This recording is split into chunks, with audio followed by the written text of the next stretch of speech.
The leader of the Umkhonto Wesizwe Party, Jacob Zuma, has welcomed advocate Dali Mpofu into the organization. Zuma says Mpofu will unite all the progressive forces of revolutionary change. Mpofu announced his resignation as the national chairperson of the Economic Freedom Fighters to join the MK party.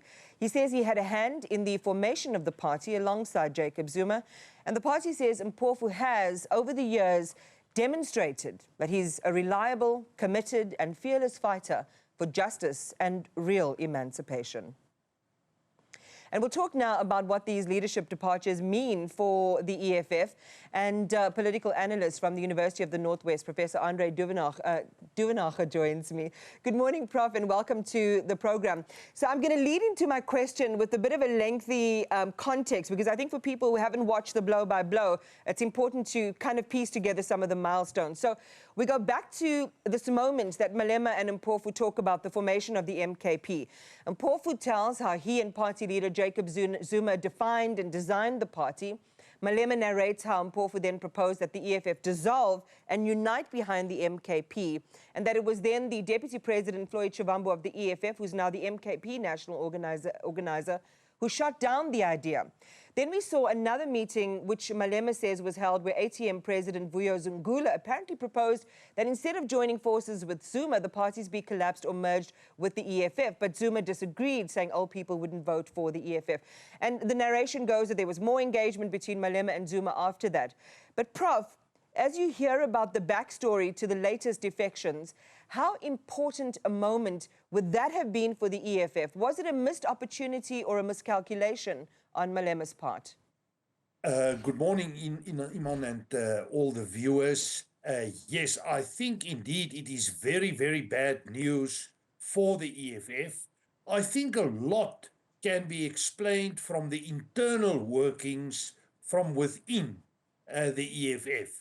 We know they had a planned national conference that is supposed to come up later the year, and we also heard about factions inside the EFF, and that was before Floyd Shivambu left, and it was clear that Dali Mpofu and Floyd Shivambu wasn't part of the Malema group within the EFF. That's the explanation from within, and people said it was highly likely that Floyd Shivambu wouldn't have made it in a leadership contest within the EFF. But then externally, I think since the 2024 election, probably before that, we have seen a major reconfiguration of the political spectrum. And against all odds the MK party performed exceptionally well, to the extent that the MK party took over the left of the political spectrum, the so-called progressive groupings, leaving not a lot of room for the EFF. And I think we may be right by arguing that Julius Malema didn't follow the right line in terms of his strategy with regard to Jacob Zuma and the MK party. On the other side, we also need to take into consideration that Dali Mpofu was very much involved in the court cases that he fought for Jacob Zuma and others. And I believe it is true, and I think you refer to it also, that as far back as 22, Jacob Zuma and Dali Mpofu made plans to create what they currently call the MK party. And we need also to take into consideration that the MK party is an institutionalized political version of the same grouping that entered in the conflict and violence in KZN in 2021. And many people are concerned about the people Zuma is aligning around him. It is people associated with state capture or fighting the battles for state capture.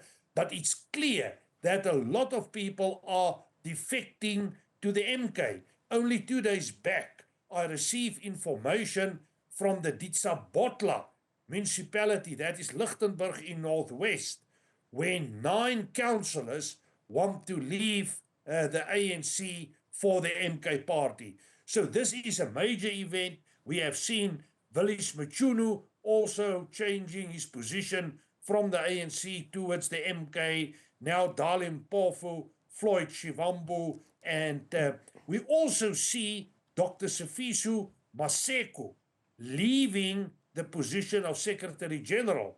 And it's not impossible to argue that Dali Mpofu may become the next Secretary General of the MK party.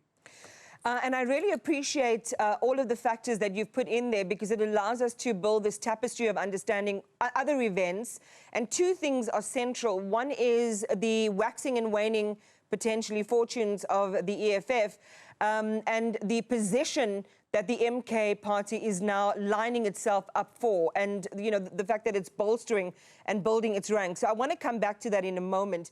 And Mpofu told me yesterday that he didn't inform Malema. He didn't need permission, he said, to make the move that he did. Malema learned the way that everybody else did. And his response was, it is what it is, and they are fine. But realistically, Prof, how much does Julius Malema have to worry about, especially because it seems that he's expecting more seniors in his party to leave? Let's look at the strategy of the EFF. Since about the inauguration as a party, they work with money, I believe, that came from different sources, including the controversial VBS Bank. And at the moment, that finances aren't available. Secondly, they followed a strategy of being controversial in the media and planned their election campaigns in terms of controversial actions, either in Parliament or outside Parliament, or whatever the case may be. And that gives them a lot of momentum in an environment left of center, where many people are dissatisfied with the ANC, but do not want to vote for parties like the DA or PA or any of the other parties. Now, taking that into consideration, I think Malema lost out greatly. The first aspect is that the MK party took over the scene to the left of the center, leaving not a lot of oxygen for the party. Secondly, the party doesn't have strong structures, no proper election. To a large extent, the party was built around people like Julius Malema, Floyd Shivambu, Dali Mpofu, and a few others. And with them leaving, the scenario is highly likely to become a cope scenario. I am prepared to argue that if there's an election today on a national or provincial level, the EFF is going to perform on a lower level than was the case in the 2024 election earlier this year. And I think what we are looking at is a cope scenario in the next years. And my take on it is that they need to reposition with regard to the MK party. And that cope scenario is where you start out really, really well, you build that sort of initial support, and then it all just wanes very quickly, especially around the issue of leadership squabbles. That's my recollection of the cope scenario. We can talk more about that if we want. You say that if an election was held tomorrow, the EFF would do significantly worse than it did. I think it was 9.68 was where they landed in the 24 election. What number are you thinking, Prof? Well, this is only a calculated guess. Looking at tendencies, looking at some of the by-elections we have seen in certain wards, we know that the MK party won a by-election in Rustenburg, Marikana, which is prime territory for the EFF. I won't be surprised if the EFF got only about 5 to 6% in the next election. I don't think they have the momentum. And just looking at Julius Malema, when Julius Malema was in the media before the MK party, he was a dominant factor. He created news. I haven't seen or heard a lot of him in recent times, except where people are writing over him and maybe the challenges within the framework of the EFF. So my take on Julius is that he is definitely not the political figure he was before the 2024 elections. You know, Prof, again, and we'll see how that plays out because, you know, there's another election in 5 years' time in terms of a national election. But how people have left is quite telling as well. Floyd Shivambu left in August. It's a move about which Malema openly showed his sadness, really. He displayed a vulnerable side around that. It was followed by Mzwanele Mani, who then joined the MKP on the same day. He's now taken up that position of chief whip for the MK party in Parliament. Mkhwebane, this is Advocate Busisiwe Mkhwebane, who had initially declared her loyalty to the party. Then in September, she resigned. She said she wants to focus on her family matters. But then by October, she was announced as the provincial convener for the MKP in Mpumalanga. And again, I already mentioned Dali Mpofu saying that he'd let Julius Malema know when and where, but he found out like everybody else. There doesn't seem to be any love lost there. What does that tell you? Well, without any doubt, as I mentioned, they are bleeding at this point in time.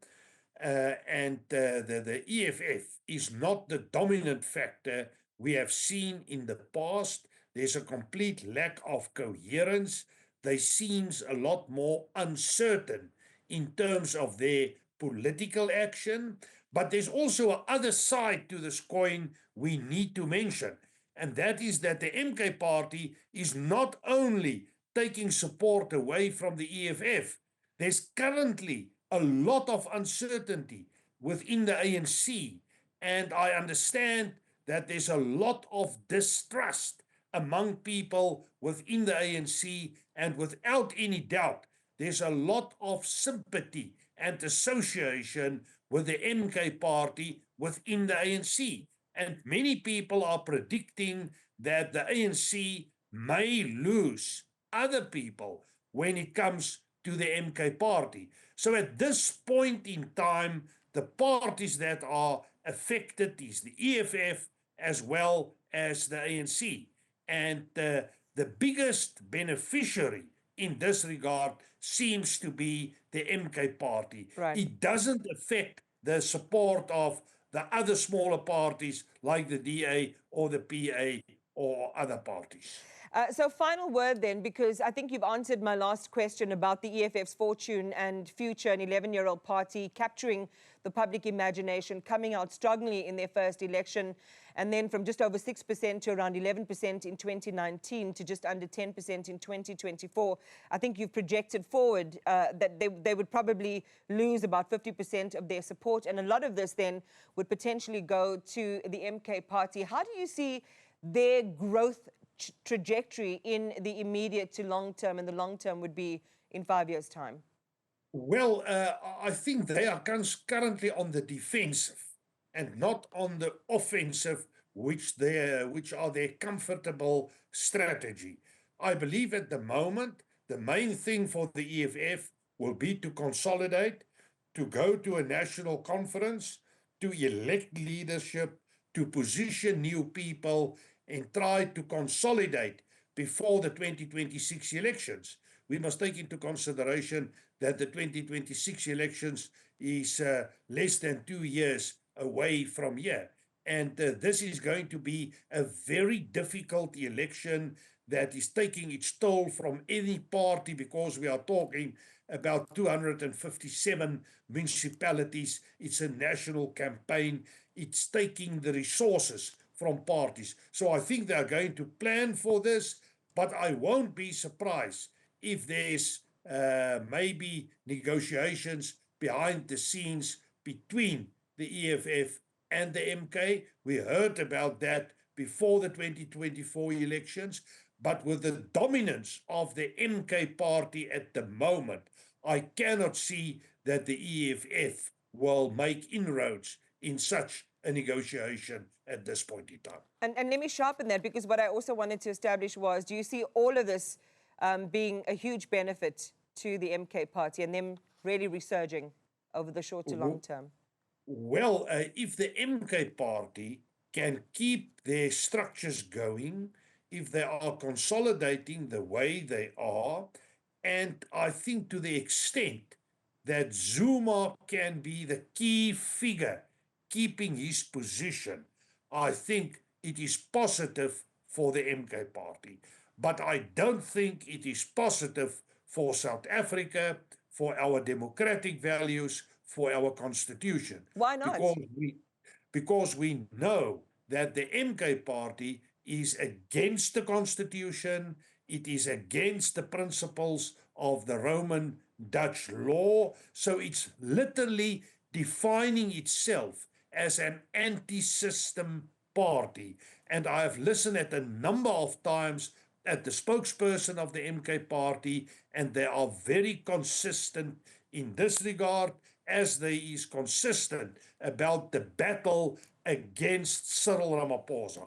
And their strategy, I think, may be if they can get rid of Ramaphosa, they would like to realign with a new leadership within the ANC. So this may be one of the major strategic moves, but it can impact the position of the current president. All right, so the anti-system stuff probably has a part 2 to it, Prof, and maybe we can revisit that in the days ahead. This is Professor Andre Duvenage, who is a political analyst with the University of the Northwest. Thank you very much for your time this morning. Much appreciated.